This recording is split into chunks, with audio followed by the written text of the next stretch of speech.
What if the people Iran trusts most, with its most dangerous secrets, are starting to disappear, and nobody in Tehran can fully explain why? 14 of the country's most skilled bomb experts walked into a field to do a job they had done thousands of times before. They never walked out, and the official explanation for what killed them raises more questions than it answers. Before you go any further, hit that like button right now. It costs you nothing, but it tells me you want more stories like this one. And if you're not subscribed yet, this is the moment to do it. Because what happened in Zanjan connects to a much bigger story about a government that is quietly falling apart from the inside, and you are going to want to see how this one develops. Let's go back to the beginning, because none of this makes sense unless you understand how badly Iran's military leadership had already been shattered before this explosion ever happened. Late in February, Israel and the United States launched a joint attack on Iran that nobody saw coming in its full scale. It was not a handful of missile strikes and a quick retaliation. It became a 40-day war that tore through the top of Iran's military and political structure in a way the country had never experienced before, not even during its long war with Iraq decades earlier. Iran's supreme leader was killed in the very first wave of strikes, hit directly at his own compound in Tehran. Think about that for a second. The single most protected man in the entire country, guarded by layers of security built specifically to prevent exactly this outcome, was gone within hours of the war beginning. That alone tells you how deep the intelligence failure went, and how completely Iran's enemies understood the inner workings of its own defenses. But he was not alone. The head of the Revolutionary Guard was killed. The top general running the entire armed forces was killed. The defense minister, a former Air Force commander with decades of experience, was killed. The man in charge of the National Defense Council was killed. Iranian state media later confirmed that several of these leaders died together in the same room during a single defense council meeting. One strike, one room. Most of the people steering Iran's military were gone in an instant, as if an entire chain of command had simply been erased overnight. By the time a ceasefire finally stopped the fighting in early April, Iran had lost more senior commanders in a few weeks than most countries have lost in a generation. This was not just a military setback. It was a leadership vacuum stretching across the military, the intelligence services, and the political system all at once. The people who knew how to run the machine, who held the institutional memory, who commanded loyalty and trust inside these organizations, were simply not there anymore. And a government cannot function on titles alone. It needs people who actually know what they're doing, and Iran had just lost an entire generation of them within a matter of weeks. And that broken, bleeding organization was still expected to clean up the physical mess the war left scattered across the country. Because a war like this does not end the moment the missiles stop falling. When you drop that much explosive power across a country in 40 days, not everything detonates the way it is designed to. Bombs get buried in soft ground and sit there, armed and waiting, sometimes for months. Cluster munitions scatter smaller bomblets across huge areas, and a meaningful percentage of those never go off on impact.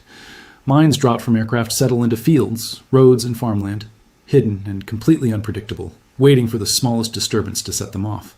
All of that leftover danger became Iran's problem to solve, and it became a massive one. State reports later confirmed that more than 1,200 hectares of land in just one province were contaminated with this kind of dangerous material, some of it buried as deep as 3 meters underground. Picture that scale for a moment. An area larger than most towns, saturated with hidden explosives, sitting right next to farmland where people still needed to grow food and raise families. The job of clearing all of that fell to specialized units. Inside the Revolutionary Guard, men trained for years to walk directly toward the most dangerous objects in the country and make them safe with their own hands. One of these teams operated out of Zanjan province in the northwest, a unit known as Ansar al-Mahdi. According to their own official numbers, this single unit had already cleared more than 15,000 unexploded devices since the war ended, including several massive American bunker buster bombs that had failed to detonate on impact. 15,000 devices cleared by one regional team in just a few months. That number alone should stop you for a moment, because it tells you just how much dangerous material was scattered across Iranian soil after this war, and how much daily risk these specific men were absorbing on behalf of everyone else in the country. These were not new recruits learning on the job. Every person on this team was described as being among the most experienced, most specialized personnel the Revolutionary Guard had left after the war. The best of what remained after months of devastating losses at the top of the organization. On the 1st of May, that experience was not enough. The team was working to disarm a piece of unexploded ordnance when a massive blast tore through the area without warning. 14 of them were killed instantly. 2 more were seriously wounded. And when officials were asked what caused it, the explanation they gave was almost unbelievably thin. An unknown munition. That was essentially the entire explanation, coming from an organization that had just successfully handled 15,000 similar devices without a single incident of this scale. Sit with that contradiction for a moment, because it matters more than it first appears. This was not a team stumbling blindly into danger they did not understand. This was Iran's most capable bomb disposal unit in that region, with a proven track record and years of hands-on experience between them. And still, in a single moment, 14 of their best people were gone, with almost no real explanation given to the public, and possibly very little explanation given to their own grieving families either. Some reporting has suggested the explosive material involved was a mix of cluster bomblets and airdropped mines left behind from the war, exactly the kind of unstable, unpredictable ordnance that makes this work so brutally dangerous even for the most experienced experts. That detail helps explain how an accident like this could happen. It does not fully explain why a team this skilled, working with this much recent experience clearing similar devices, would still lose 14 people in one single event. Among the dead was a senior commander who had spent years working specifically in bomb disposal, a veteran, sapper whose entire career had been built around exactly this kind of dangerous, technical work. Losing someone with that level of specific experience is not something an organization simply recovers from by promoting the next person in line. That knowledge, built over years of handling live explosives, does not transfer easily, and in many cases, it cannot be transferred at all. There is also something worth remembering here about how this kind of quiet, unexplained loss has played out inside Iran before, long before this war ever started. For years, Iranian scientists connected to sensitive programs have died under strange circumstances, sometimes labeled as accidents, sometimes never fully explained at all. Iran's own history is filled with moments where the official story felt thinner than the reality on the ground, and where the true cause of a death or an explosion only came out much later, if it ever came out publicly at all. That history is exactly why so many people, both inside and outside Iran, treat a vague explanation like an unknown munition with a healthy amount of suspicion rather than simple acceptance. Now here's a question worth sitting with for a second. If you were inside Iran's security establishment right now, already reeling from months of catastrophic losses at the very top, and you heard that 14 more of your most trusted specialists had just died from something your own officials could only describe as unknown, how exactly would that make you feel about the state of your own organization? Let's take a short break here. If this story is pulling you in, and I think it is, tap that subscribe button now. Not later, right now, while it is fresh in your mind. This channel exists to help you actually understand what is happening inside Iran, piece by piece, not just react to scattered headlines as they show up. Stay with me, because the next part explains why this single explosion is shaking far more than just one province, and why people inside Iran itself are asking questions their own leaders do not seem able to answer. To understand why this incident carries so much weight, you need to look closely at the environment it landed in. This did not happen inside a calm, stable organization, simply absorbing one unfortunate accident. It happened inside a security apparatus that was already deeply wounded, already suspicious of itself, and already struggling to hold together after losing so much of its top leadership in a single devastating war. Think about the sheer scale of what the Revolutionary Guard had already lost before this explosion ever happened. Its commander-in-chief gone, its top general gone, its defense minister gone, dozens of senior officials across the military and intelligence world gone within the same short window of time. Every one of those people represented years, sometimes decades, of specialized knowledge that cannot simply be replaced by handing someone a new title and a new office. You cannot rebuild that kind of institutional expertise overnight, no matter how badly you need to, and no matter how much pressure comes from the top to look like nothing has changed. Now add 14 more of your most skilled remaining specialists to that same pile of losses in a single accident, your own. Officials cannot clearly explain. Every additional loss makes the organization weaker, slower, and less capable of doing the dangerous technical work the entire country desperately needs right now, at exactly the moment it can least afford to lose anyone at all. But there is a second layer to this story, and it is the part that should genuinely unsettle you the most. In the weeks and months after the war, reports began surfacing about growing paranoia inside Iran's own security services.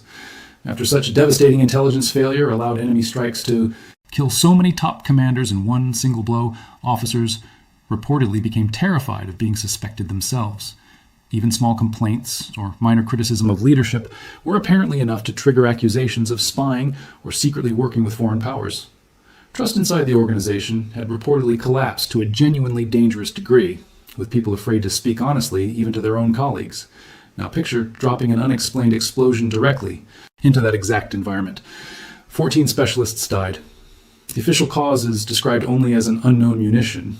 In an organization already primed to see betrayal and sabotage lurking everywhere, that kind of vague explanation does not calm anyone down. It does the opposite. It feeds the fear, and it gives every existing suspicion a fresh reason to grow stronger. Was this genuinely a tragic accident? An unstable piece of leftover ordnance behaving exactly as unpredictably as these devices always can behave?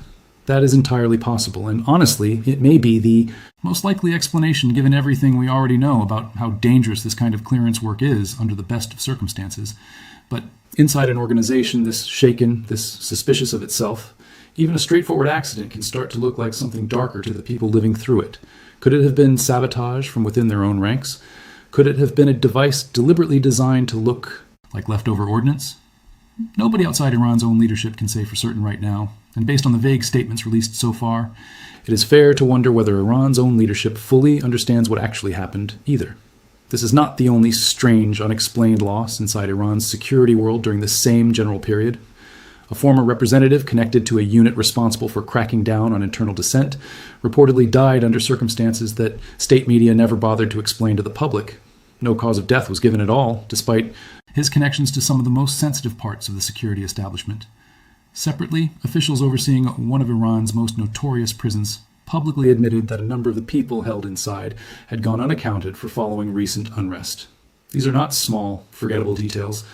These are Iranian officials themselves openly admitting they do not have a full and complete picture of what is happening within their own walls.